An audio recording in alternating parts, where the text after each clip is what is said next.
CM ಕುರ್ಚಿ ಕಾಳಗದ ನಡುವೆನೇ ಮುಖ್ಯಮಂತ್ರಿಗಳ ತ್ಯಾಗದ ಮಾತು ಇವತ್ತು ಗಮನ ಸೆಳೆಯಿತು. ಹೌದು, ಕೆಪಿಸಿಸಿ ಸಭೆಯಲ್ಲಿ ಸಿಎಂ ಸಿದ್ದರಾಮಯ್ಯ ಯಾಕೆ ಹಿಂಗಂದ್ರು ಅನ್ನುವಂತ ಒಂದು ಸಹಜ ವಿಶ್ಲೇಷಣೆ ಇವತ್ತಿನಿಂದ ಶುರುವಾಗುತ್ತೆ. ಏನ್ ಹೇಳಿದ್ರು?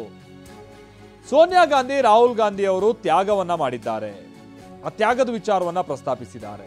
ನಾವು ಕೆಲವೊಮ್ಮೆ ತ್ಯಾಗ ಮಾಡಬೇಕಾಗುತ್ತೆ ಅನ್ನುವಂತ ರೀತಿಯಾಗಿ ಅವರು ಹೇಳಿಕೆ ಕೊಟ್ಟಿದ್ದಾರೆ.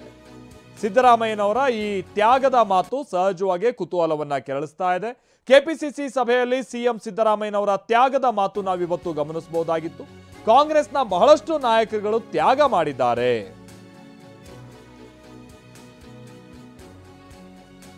ಅದರಲ್ಲೂ ಸೋನಿಯಾ ಗಾಂಧಿ ಅಧಿಕಾರವನ್ನೇ ತ್ಯಾಗ ಮಾಡಿದ್ರು. ರಾಹುಲ್ ಗಾಂಧಿ ಕೂಡ ಪಕ್ಷಕ್ಕಾಗಿ ಬಹಳಷ್ಟು ತ್ಯಾಗವನ್ನ ಮಾಡಿದ್ದಾರೆ.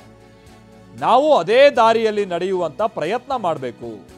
ಇದು ಸರ್ವ ಸದಸ್ಯರ ಸಭೆಯಲ್ಲಿ ಸಿದ್ದರಾಮಯ್ಯನವರ ತ್ಯಾಗದ ಮಾತುಗಳಾಗಿತ್ತು.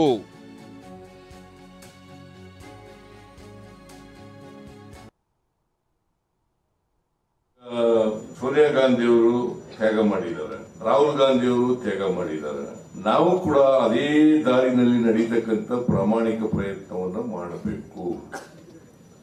ಯಾಕಂದ್ರೆ ಕಾಂಗ್ರೆಸ್ ಪಕ್ಷ ಮಾತ್ರ ಸಮಾಜದಲ್ಲಿ ಪರಿವರ್ತನೆಯನ್ನು ಬಯಸ್ತಕ್ಕಂಥದ್ದು.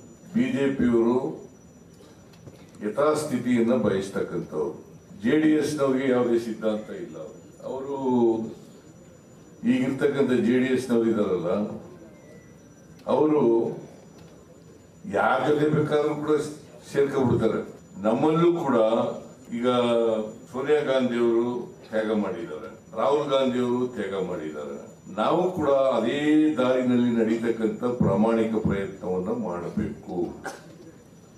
ಯಾಕಂದ್ರೆ ಕಾಂಗ್ರೆಸ್ ಪಕ್ಷ ಮಾತ್ರ ಸಮಾಜದಲ್ಲಿ ಪರಿವರ್ತನೆಯನ್ನು ಬಯಸ್ತಕ್ಕಂಥದ್ದು. ಬಿಜೆಪಿಯವರು ಯಥಾಸ್ಥಿತಿಯನ್ನ ಬಯಸ್ತಕ್ಕಂಥವ್ರು.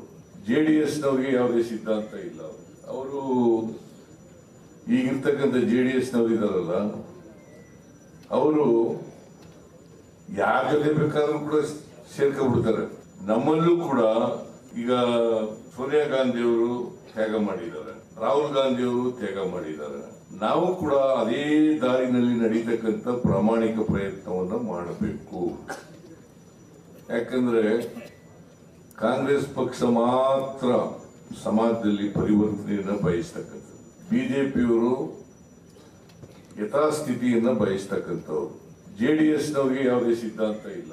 ಅವರು ಈಗಿರ್ತಕ್ಕಂಥ ಜೆಡಿಎಸ್ನವ್ರು ಇದಾರಲ್ಲ, ಅವರು ಯಾರ ಜೊತೆ ಬೇಕಾದ್ರೂ ಕೂಡ ಸೇರ್ಕೊಂಡ್ಬಿಡ್ತಾರೆ.